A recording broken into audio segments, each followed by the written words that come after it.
ஓம் நமச்சிவாய!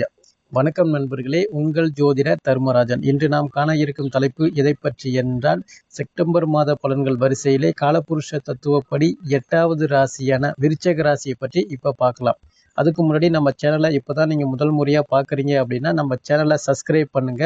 கூடவே பெல் பட்டனையும் அழுத்துங்க. அப்பதான் நான் போடுற ஒவ்வொரு வீடியோவும் உங்களுக்கு உடனுக்குடனா வரும். வாங்க வீடியோக்குள்ள போகலாம். பொதுவா செப்டம்பர் மாதத்தை பொறுத்த வரைக்கும் இந்த மாதத்துல பார்த்தீங்கன்னா, ராசிக்கு 10ஆம் இடத்துல சூரியன் இருக்கிறாப்ல.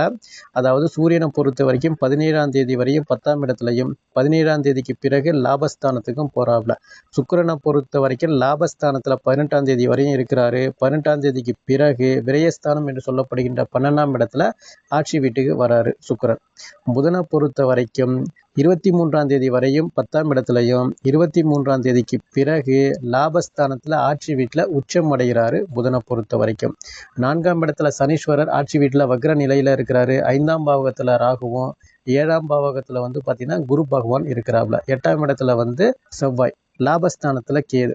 இதுதான் இந்த மாதத்திற்கான கிரக நிலை அமைப்புகள். அப்படி இருக்கும்பொழுது விருச்சிக ராசியை பொறுத்த வரைக்கும் செப்டம்பர் மாத பலன்கள் எப்படி இருக்குன்னு கேட்டிங்கன்னா, இந்த மாதத்தை பொறுத்த வரைக்கும் உடல்நிலையில கவனமா இருங்க. உடல் சார்ந்த பிரச்சனைகள் வரும், மருத்துவ செலவுகள் வரும். முடிஞ்ச வரைக்கும் பார்த்து கவனமா இருங்க. அதாவது நண்பர்களுக்கும் உங்களுக்கும் பகை வர்றதுக்கு நிறைய வாய்ப்புகள் இருக்கு. உறவினர்களுக்கும் உங்களுக்கும் பகை வர்றதுக்கு வாய்ப்புகள் இருக்கு.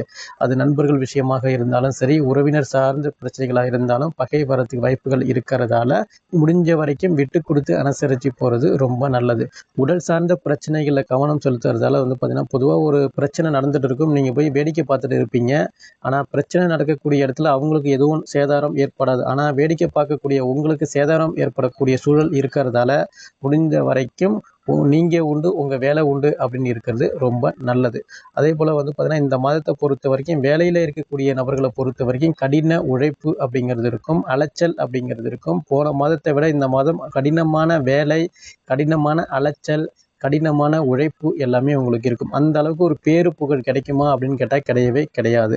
அரசு பணியில் இருக்கக்கூடிய நபர்களை பொறுத்த வரைக்கும் பதவி உயர்வு, சம்பள உயர்வு ஏற்படுறதுக்கு நிறைய வாய்ப்புகள் இருக்குது. ஏன்னா ராசிக்கு 10ஆம் இடத்துல புதன் ஆட்சி வீட்டில் வலுவாக இருக்கிறாப்புல. புதனாதித்ய யோகம் அப்படிங்கிற மாதிரி அமைப்பில் இருக்கிறதால நான் அரசு பணிக்கு முயற்சி பண்ணிட்டு இருக்கேன், நான் படிச்சுட்டு இருக்கேன் அப்படின்னு சொல்கிறவங்களை பொறுத்த வரைக்கும் இந்த மாதத்தில் அரசு பணி கிடைக்கக்கூடிய வாய்ப்புகளும் இருக்குது. அரசு பணியில் இருக்கக்கூடிய நபர்களுக்கும் சம்பள உயர்வு, பதவி உயர்வு ஏற்படக்கூடிய சூழ்நிலையும் உங்களுக்கு இருக்குது. அரசு சார்ந்த விஷயத்தில் வெற்றி வாய்ப்புகள் உருவாகக்கூடிய சூழ்நிலையும் இருக்குது. நீங்கள் நினைச்ச மாதிரியான வாழ்க்கை அமைப்பு அமையக்கூடிய சூழ்நிலையும் இந்த மாதத்தில் உங்களுக்கு இருக்குது. பிரச்சனைகள் இல்லை. தனியார் கம்பெனியில் வேலை பார்க்கக்கூடிய ஒரு சில நபர்களை பொறுத்த வரைக்கும், அதாவது சக ஊழியர்களாக இருந்தாலும் சரி, இல்லை உங்களுக்கு கீழே வேலை பார்க்கக்கூடிய நபர்களாக இருந்தாலும் சரி, உங்களுக்கும் அவங்களுக்கும் ஒரு சில வாக்குவாதங்கள் வர்றது, உங்களை பற்றி மேல் அதிகாரிகிட்ட தவறாக சொல்கிறது, இது போல் விஷயங்கள் ஏற்படும். முடிந்த வரையும் அந்த விஷயத்தில் பார்த்து கவனமாக இருங்க.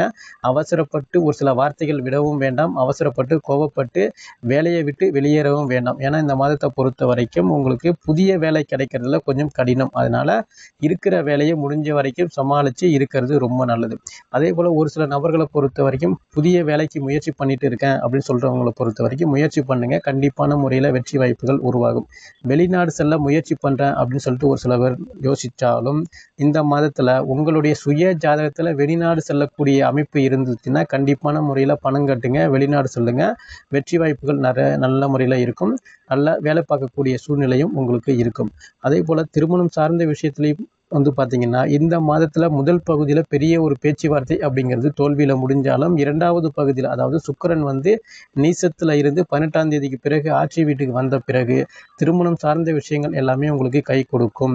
அதாவது 2வது திருமணம் செய்ய நான் முயற்சி பண்ணிட்டு இருக்கேன் அப்படின்னு சொல்கிறவங்களை பொறுத்த வரைக்கும் 23ஆம் தேதிக்கு பிறகு 11ஆம் அதிபதி புதன் உச்சம் அடைகிறதால 2வது திருமணத்துக்கு முயற்சி பண்ணுறேன்னு சொல்கிறவங்களை பொறுத்த வரைக்கும் முயற்சி பண்ணுங்கள். கண்டிப்பான முறையில் செப்டம்பர், அக்டோபர் மாதத்தில் உங்களுக்கு வெற்றி வாய்ப்புகள் உருவாகும்.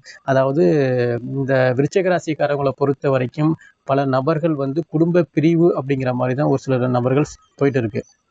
அதாவது திருமணம் பொறுத்தும் சரியான முறையில் அமையாதவங்க மட்டும்தான் இந்த காலகட்டத்தில் பார்த்தீங்கன்னா, ஏற்கனவே உங்களுக்கு அர்த்தமாஸ்டர் சனி நடந்துட்டு இருக்கு. அப்படி இருக்கும்போது இந்த காலகட்டத்தில் பார்த்தீங்கன்னா, கணவன் மனைவி பிரிஞ்சு வாழக்கூடிய சூழ்நிலையில் இருக்கீங்க. உங்களுடைய சுய ஜாதகம் கொஞ்சம் வலுவாக இருந்தால் மட்டும்தான் மீண்டும் கணவன் மனைவி ஒன்று சேரக்கூடிய சூழ்நிலையும் உங்களுக்கு இருக்குது. அதுக்கு ஏற்ற மாதிரி நீங்கள் பார்த்துங்க.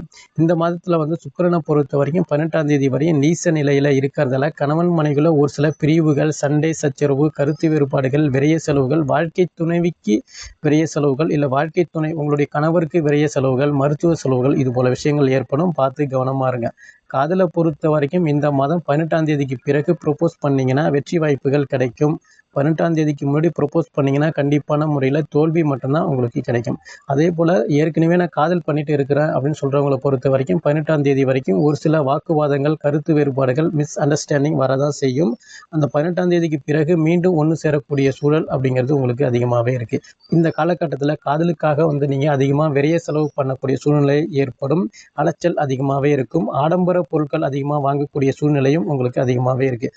அதாவது மாத சம்பளத்தை பொறுத்த வரைக்கும் இந்த மாதம் நீங்கள் அதிகமாக விரயம் பண்ணிடுவீங்க, விரைய செலவுகள் அதிகமாக பண்ணிடுவீங்க அப்படின்னு கூட பொதுவாக சொல்லலாம். உங்களுக்கு இந்த மாதத்தில் சனீஸ்வரரும் சூரியனும் சமசப்தம பார்வை பார்க்கறதால வந்து பார்த்தீங்கன்னா தந்தையாருடைய உடல்நிலையில் பாதிப்பு ஏற்படக்கூடிய சூழ்நிலை கண்டிப்பான முறையில் இருக்கும். தந்தையாருக்கு ஒரு சின்ன ஒரு உடல் சார்ந்த பிரச்சனைகள் வந்துச்சு அப்படின்னா மருத்துவரை அணுகுவது ரொம்ப நல்லது. அதே போல் சொத்து சார்ந்த பிரச்சனைகளாக இருக்கட்டும், இல்லை நீண்ட நாள் பிரச்சனை, உங்கள்கிட்ட காசு பணம் வாங்கிட்டு ரொம்ப நாளாக ஏமாத்திட்டு இருக்காங்க, கொடுக்கவே மாட்டேங்கிறாங்க அப்படின்னு சொல்கிறவங்களை பொறுத்த வரைக்கும் இந்த மாதத்தில் நீங்கள் முயற்சி பண்ணிங்கன்னா கண்டிப்பான முறையில் காசு பணம் நீங்கள் வாங்கிடுவீங்க. சொத்து பிரச்சனைகள் வந்து ஒரு முடிவுக்கு வரக்கூடிய சூழ்நிலை இருக்குது. ஏன்னா 10ஆம் இடத்துல வந்து சூரியன் வந்து ஆட்சி வீட்டில் வலுவாக இருக்கிறதால அரசு அலுவலகங்கள் போய் முறையிட்டீங்கன்னா கண்டிப்பான முறையில் உங்களுக்கு சாதகமான முறையில் வெற்றி வாய்ப்புகள் உங்களுக்கு உருவாக்கி கொடுக்கக்கூடிய அமைப்புகள் இருக்குது. 5ஆம் இடத்துல ராகு பகவான் இருக்கிறாப்புல. 17ஆம் தேதிக்கு பிறகு ராகுவை சூரியன் பார்க்குறாப்புல. அப்படி இருக்கும்போது உங்களுடைய குழந்தை சார்ந்த விஷயத்தில் ரொம்ப கவனமாக இருங்க. செல்ஃபோன் கொடுக்கறதா இருக்கட்டும், இல்லை லேப்டாப் கொடுக்கறதா இருக்கட்டும், பார்த்து கவனமாக யூஸ் பண்ண சொல்லுங்கள். ஏன்னா ஆன்லைன் மூலமான விரயங்கள் ஏற்படக்கூடிய சூழல்கள் ஏற்படும். ஷேர் மார்க்கெட்டில் இன்வெஸ்ட் பண்ணிங்கன்னா கண்டிப்பான முறையில் லாபம் அப்படிங்கிறது கிடையாது. குழந்தைகளை பொறுத்த வரைக்கும் ஆன்லைனில் கேம் விளாட்றாங்க, ஆன்லைன் பிஸ்னஸ் பண்ணுறாங்க, இது போல் விஷயங்கள் இருந்துச்சுன்னா கண்டிப்பான முறையில் விரயங்கள் ஏற்படும். பிறகு நீங்கள் போலீஸ் ஸ்டேஷன் போய் கம்ப்ளைண்ட் கொடுக்கக்கூடிய சூழ்நிலையும் உங்களுக்கு உருவாகும். அதனால் முடிஞ்ச வரைக்கும் குழந்தைகள்கிட்ட செல்ஃபோன் கொடுக்காம இந்த மாதத்தை பொறுத்த வரைக்கும் பாதுகாத்து வச்சுக்கிறது ரொம்ப நல்லது.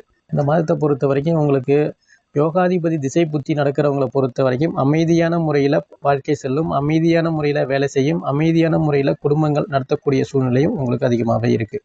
இந்த விருச்சிக ராசியை பொறுத்த வரைக்கும் இந்த மாதம் நீங்கள் வழிபட வேண்டிய தெய்வங்கள் என்ன அப்படின்னு கேட்டிங்கன்னா முருகப்பெருமான் வழிபாடு பண்ணுங்கள். ரொம்ப பலன்கள் அதிகமாகவே கொடுக்க ஒன்று. அதே போல் குழந்தை பாக்கியம் இல்லாதவங்களை பொறுத்த வரைக்கும் சஷ்டி விரதம் இருங்க. சஷ்டி விரதம் இருந்து முருகப்பெருமான் வழிபாடு பண்ணினீங்க அப்படின்னா கண்டிப்பான முறையில் குழந்தை பாக்கியம் ஏற்படக்கூடிய சூழ்நிலையும் உங்களுக்கு இருக்குது என்று கூறி மீண்டும் அடுத்த காணொளியில் உங்களை சந்திக்கின்றேன். நன்றி, வணக்கம். ஓம் நமச்சிவாய. வாழ்க வளமுடன்.